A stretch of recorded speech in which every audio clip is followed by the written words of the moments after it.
नमस्कार, आप देख रहे हैं एबी स्टार न्यूज और मैं हूं आपके साथ पल्लवी तिवारी। शुरुआत करेंगे हमारी पहली खबर से। देश मना रहा 72वां गणतंत्र दिवस, परेड में दिखेगी भारत की ताकत। देश पूरे उमंग और उत्साह के साथ आज 72वां गणतंत्र दिवस मना रहा है।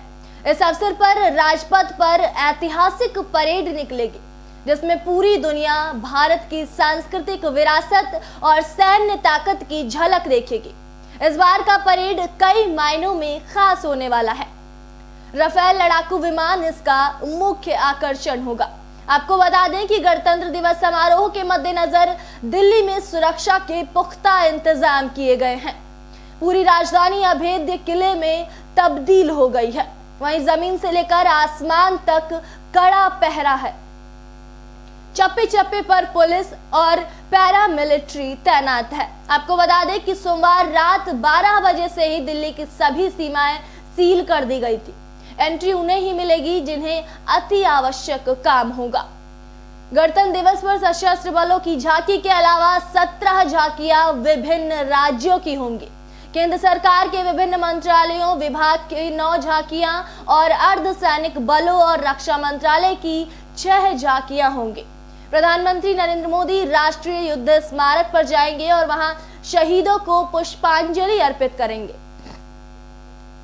इसके बाद वह राजपथ जाएंगे और परेड का गवाह बनेंगे। वहीं परंपरा के अनुसार झंडा फहराने के बाद राष्ट्रगान होगा और 21 तोपों की सलामी दी जाएगी। फिर राष्ट्रपति रामनाथ कोविंद सलामी लेंगे। इसके बाद परेड की शुरुआत होगी। आपको बता दें कि इस बार परेड में कोई मुख्य अतिथि नहीं होगा। ऐसा 55 साल बाद पहली बार हो रहा है। कोरोना महामारी के कारण ब्रिटिश पीएम बोरिस जॉनसन आने वाले थे मुख्य अतिथि के रूप में, लेकिन उन्होंने अपनी यात्रा रद्द कर दी है। इससे पहले 1952, 1953 और 1966 में भी गणतंत्र दिवस परेड के लिए कोई मुख्य अतिथि नहीं आया था। वहीं आपको बता दें कि परेड को लेकर चप्पे चप्पे पर पुलिस और पैरामिलिट्री तैनात है। साथ ही सोमवार रात 12 बजे से ही दिल्ली की सभी सीमाएं सील कर दी गई थी। उन्हें ही एंट्री दी जाएगी जिन्हें बहुत ही ज्यादा आवश्यक काम होगा। आपको बता दें कि गणतंत्र दिवस के अवसर पर राजपथ पर ऐतिहासिक परेड निकलेगी, जिसमें पूरी दुनिया भारत की सांस्कृतिक विरासत और सैन्य ताकत की झलक देखेगी। इस बार का परेड कई मायनों में खास होने वाला है। राफेल लड़ाकू विमान इसका मुख्य आकर्षण होगा। आपको बता दें कि गणतंत्र दिवस समारोह के मद्देनजर दिल्ली में सुरक्षा के पुख्ता इंतजाम किए गए हैं। पूरी राजधानी एक अभेद्य किले में तब्दील हो गई है। जमीन से लेकर आसमान तक कड़ा पहरा लगाया गया है। गणतंत्र दिवस पर सशस्त्र बलों की झांकी के अलावा 17 झांकियां विभिन्न राज्यों की होंगी। केंद्र सरकार के विभिन्न मंत्रालयों विभागों की 9 झांकियां और अर्धसैनिक बलों और रक्षा मंत्रालय की 6 झांकियां होंगी। प्रधानमंत्री नरेंद्र मोदी राष्ट्रीय युद्ध स्मारक पर जाएंगे और वहां शहीदों को पुष्पांजलि अर्पित करेंगे। इसके बाद वह राजपथ जाएंगे और ऐतिहासिक परेड का गवाह बनेंगे।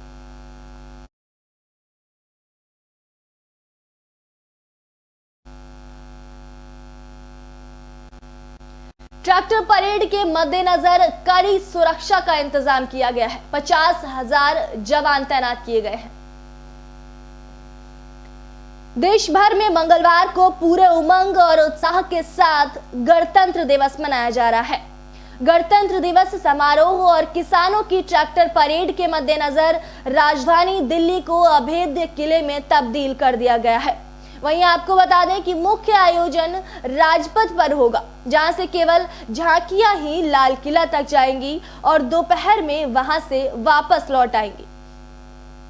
परेड विजय चौक से शुरू होकर इंडिया गेट नेशनल स्टेडियम तक जाएगी।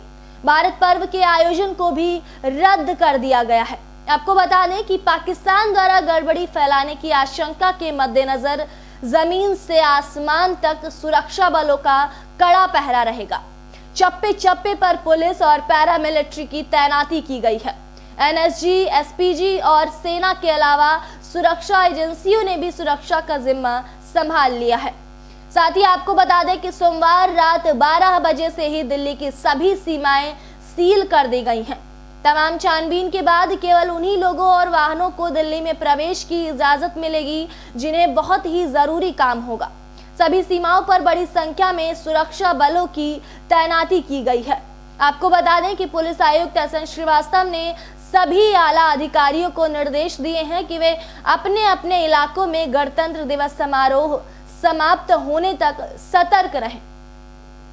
साथ ही गणतंत्र दिवस समारोह और किसानों की ट्रैक्टर परेड के मद्देनजर दिल्ली को अभेद्य किले में तब्दील कर दिया गया है। मुख्य आयोजन राजपथ पर होगा, जहां से केवल झांकियां ही लाल किला तक जाएंगी और दोपहर में वहां से वापस लौट आएंगी। आपको बता दें कि परेड विजय चौक से शुरू होकर इंडिया गेट नेशनल स्टेडियम तक जाएंगे। भारत पर्व के आयोजन को भी रद्द कर दिया गया है। वहीं पाकिस्तान द्वारा गड़बड़ी फैलाने की आशंका के मद्देनजर जमीन से आसमान तक सुरक्षा बलों का कड़ा पहरा रहेगा।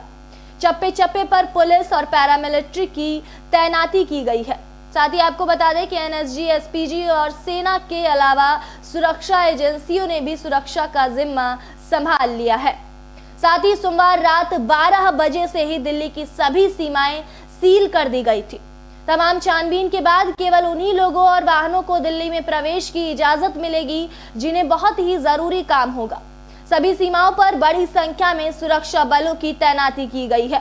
पुलिस आयुक्त एसएन श्रीवास्तव ने सभी आला अधिकारियों को निर्देश दिए हैं कि वे अपने अपने इलाकों में गणतंत्र दिवस समारोह समाप्त होने तक सतर्क रहें। 7 लोगों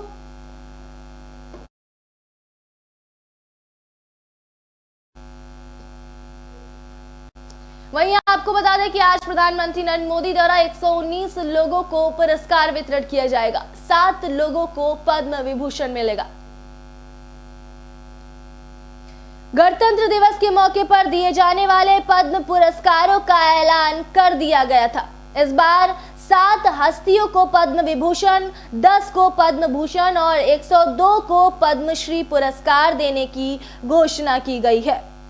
16 हस्तियों को पद्म पुरस्कार मरणोपरांत प्रदान करने का ऐलान किया गया है। वहीं आपको बता दें कि देश का दूसरा सर्वोच्च नागरिक पुरस्कार पद्म विभूषण पाने वालों में जापान के सबसे लंबे समय तक प्रधानमंत्री रहे शिंजो एबे और पार्श्व गायक एसपी बालासुब्रमण्यम का भी नाम है।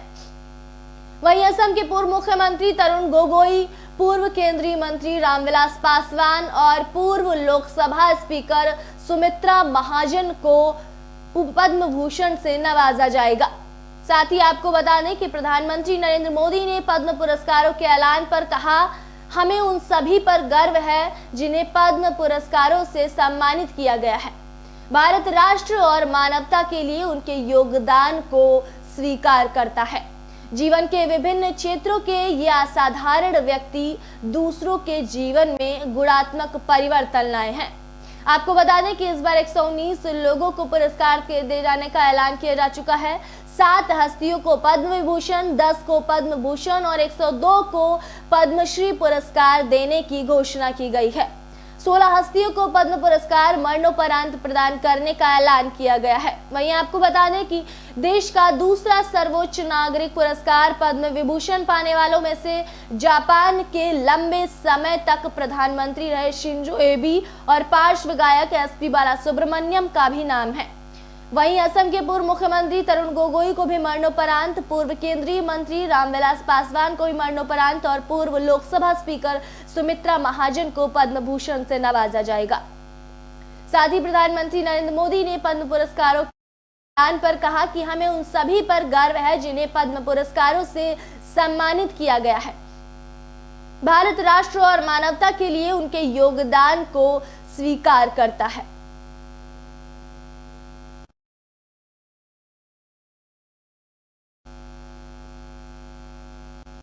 गणतंत्र दिवस पर भी है कड़ाके की ठंड, शीतलहर की चपेट में। शीतलहर की चपेट में है पूरा देश। गणतंत्र दिवस पर भी है कड़ाके की ठंड। 26 जनवरी 2021 को एक तरफ जहां पूरा देश गणतंत्र दिवस मना रहा है, वहीं देश में पड़ रही कड़ाके की ठंड के साथ घने कोहरे और शीतलहर ने लोगों को परेशान किया हुआ है। वहीं दिल्ली, हरियाणा, यूपी, बिहार सहित उत्तर भारत के अधिकतर राज्यों में 26 जनवरी के दिन भी घना कोहरा रहा। पहाड़ी इलाकों में हो रही बर्फबारी का सीधा असर मैदानी इलाकों पर पड़ रहा है। आपको बता दें कि यही वजह है कि शीतलहर से पूरा उत्तर भारत जूझ रहा है। कोहरे के चलते लगातार ट्रेनें और फ्लाइट्स अपने निर्धारित समय पर नहीं चल रही हैं। आज भी कोहरे के चलते विजिबिलिटी कम रही, जिसके चलते 22 ट्रेनें देरी से चल रही हैं। आपको बता दें कि फिलहाल इस ठंड और घने कोहरे से अभी राहत नहीं मिलेगी। मौसम विभाग की माने तो अभी 3-4 दिनों तक और कड़ाके की ठंड पड़ेगी। साथ ही आपको बता दें कि 26 जनवरी के दिन भी एक तरफ जहां पूरा देश गणतंत्र दिवस मना रहा है, वहीं देश में कड़ाके की ठंड पड़ रही है। साथ ही साथ घने कोहरे और शीतलहर ने लोगों को परेशान किया हुआ है।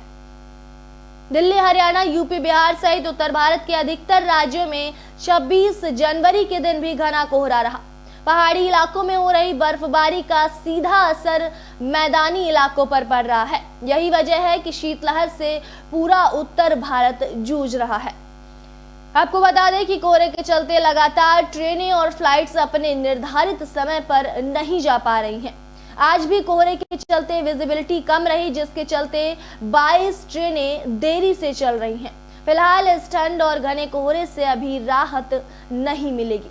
मौसम विभाग की माने तो अभी 3-4 दिनों तक और कड़ाके की ठंड पड़ेगी।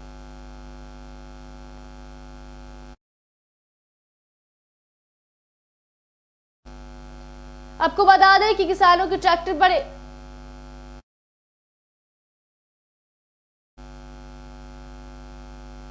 आपको बता दें कि किसानों की ट्रैक्टर परेड को लेकर सिंघू और टिकरी बॉर्डर पर कड़ी सुरक्षा के इंतजाम किए गए हैं। कृषि कानूनों के विरोध में चल रहे किसान आंदोलन के दौरान 26 जनवरी को निकाले जाने वाले ट्रैक्टर मार्च के लिए हजारों किसानों की भीड़ सिंघू, टिकरू और गाजीपुर बॉर्डर पर जुट गई है। सभी बॉर्डरों पर जहां देखो वहां किसान और उनके ट्रैक्टर ही दिखाई दे रहे हैं। बॉर्डरों पर ट्रैक्टर मार्च को लेकर तैयारियां भी जोरों पर के साथ है। साथ ही आतंकी हमले के इनपुट्स के बीच और किसानों के आंदोलन को देखते हुए गणतंत्र दिवस समारोह की सुरक्षा के कड़े इंतजाम किए गए हैं। नई दिल्ली का एरिया छावनी में तब्दील हो गया है। वहीं दिल्ली पुलिस ने लोगों से अपील की है कि दोपहर तक नई दिल्ली व मध्य दिल्ली में जाने से बचें। गणतंत्र दिवस की परेड खत्म होने के बाद दोपहर से लेकर देर शाम तक किसानों की बाहरी और पूर्वी दिल्ली एरिया में किसान ट्रैक्टर यात्रा है। ऐसे में बाहरी और पूर्वी दिल्ली में बड़े पैमाने पर जाम लगा रहने की संभावना जताई जा रही है। आपको बता दें कि दिल्ली में किसानों की ट्रैक्टर रैली को देखते हुए मुकरबा चौक से रास्ता पूरी तरह से बंद कर दिया गया है। दिल्ली के धांसा बॉर्डर पर तीनों कृषि कानूनों के विरोध में किसानों की ट्रैक्टर रैली शुरू हो गई है। कृषि कानून रद्द कराने की मांग को लेकर आंदोलन के बीच आज किसान ट्रैक्टर रैली निकाल रहे हैं। सिंघू बॉर्डर पर बैरिकेड हटाकर किसान ट्रैक्टर लेकर आगे बढ़ गए हैं। वहीं आपको बता दें कि कृषि कानूनों के खिलाफ टिकरी बॉर्डर पर विरोध प्रदर्शन कर रहे किसानों ने पुलिस की बैरिकेडिंग भी तोड़ दी है।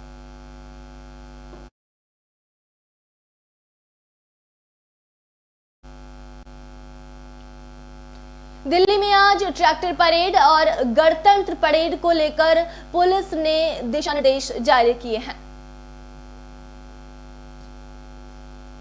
दिल्ली में मंगलवार सुबह गणतंत्र दिवस समारोह और उसकी परेड है। ऐसे में सुबह से लेकर दोपहर तक नई दिल्ली व मध्य दिल्ली में जाने से बचे। गणतंत्र दिवस की परेड खत्म होने के बाद दोपहर से लेकर देर शाम तक किसानों की बाहरी व पूर्वी दिल्ली एरिया में किसान ट्रैक्टर यात्रा है। ऐसे में बाहरी व पूर्वी दिल्ली में बड़े पैमाने पर जाम लगा रहने की संभावना है। आपको बता दें कि दिल्ली ट्रैफिक पुलिस ने लोगों से आग्रह किया है कि लोग ट्रैफिक हेल्पलाइन या फिर सोशल मीडिया पर सड़कों के हालात जानकर ही घरों से बाहर निकले। दिल्ली ट्रैफिक पुलिस फेसबुक व ट्विटर पर सड़कों के बारे में अपडेट देती रहेगी। लोग अपनी यात्रा एडवांस में ही तय कर ले। वहीं दिल्ली पुलिस की संयुक्त पुलिस आयुक्त मीनू चौधरी ने बताया कि ट्रैक्टर रैली सिंघू टिकरी और गाजीपुर बॉर्डर से 3 अलग अलग रूटों से निकलेगी। ऐसे में 3 ही रूटों पर ट्रैफिक परिवर्तन किया जाएगा। ट्रैक्टर रैली से काफी सड़कें प्रभावित होंगी। आपको बता दें कि ट्रैफिक के सुचारू संचालन के लिए पर्याप्त इंतजाम किए गए हैं। इन मांगों पर ट्रैफिक पुलिसकर्मी सोमवार शाम से ही तैनात कर दिए गए थे। NH8 पर भी किसानों के आने की संभावना है। ऐसे में लोग NH8 से राजौरी और गुरुग्राम जाने से पहले एक बार दिल्ली ट्रैफिक पुलिस की हेल्पलाइन से सड़कों पर ट्रैफिक के बारे में जानकारी ले लें। वहीं दिल्ली ट्रैफिक पुलिस ने लोगों से आग्रह भी किया है कि लोग ट्रैफिक हेल्पलाइन या फिर सोशल मीडिया पर सड़कों के हालात जान लें, उसके बाद ही घरों से निकलें। साथ ही साथ दिल्ली पुलिस ने यह भी कहा है कि जिसे कोई आवश्यक काम नहीं है वह घर से ना निकले। दिल्ली ट्रैफिक पुलिस फेसबुक और ट्विटर पर सड़कों के बारे में अपडेट करती रहेगी। लोग अपनी यात्रा एडवांस में ही तय कर लें। आपको बता दें कि ट्रैक्टर रैली सिंघू टिकरी और गाजीपुर बॉर्डर से 3 अलग अलग रूटों से निकलेगी। ऐसे में 3 ही रूटों पर ट्रैफिक परिवर्तन किया जाएगा। ट्रैक्टर रैली से काफी सड़कें प्रभावित होंगी। वहीं ट्रैफिक के सुचारू संचालन के लिए पर्याप्त इंतजाम किए गए हैं। आपको बता दें कि सुबह से लेकर दोपहर तक नई दिल्ली और मध्य दिल्ली में जाने से बचें, क्योंकि गणतंत्र दिवस की परेड के साथ साथ ट्रैक्टर परेड भी निकाली जाएगी। गणतंत्र दिवस की परेड खत्म होने के बाद दोपहर से लेकर देर शाम तक किसानों की बाहरी व पूर्वी दिल्ली एरिया में किसान ट्रैक्टर यात्रा है। ऐसे में बाहरी व पूर्वी दिल्ली में बड़े पैमाने पर जाम लगा रहने की संभावना है। वहीं ट्रैफिक पुलिस ने भी लोगों से आग्रह किया है कि ज्यादा से ज्यादा लोग ट्रैफिक हेल्पलाइन या फिर सोशल मीडिया पर सड़कों के हालात जानकर ही घरों से बाहर निकलें। दिल्ली ट्रैफिक पुलिस फेसबुक और ट्विटर पर सड़कों के बारे में अपडेट करती रहेगी। अपडेट के बारे में पता कर लें, उसके बाद ही घर से बाहर निकलें। साथ ही साथ यह भी कहा गया है कि अगर कोई आवश्यक काम नहीं है तो घर से बाहर ना निकले। लोग अपनी यात्रा एडवांस में ही तय कर लें। वहीं NH8 पर भी किसानों के आने की संभावना है। ऐसे में लोग NH8 से राजौरी और गुरुग्राम जाने से पहले एक बार दिल्ली ट्रैफिक पुलिस की हेल्पलाइन से सड़कों पर ट्रैफिक के बारे में जान लें।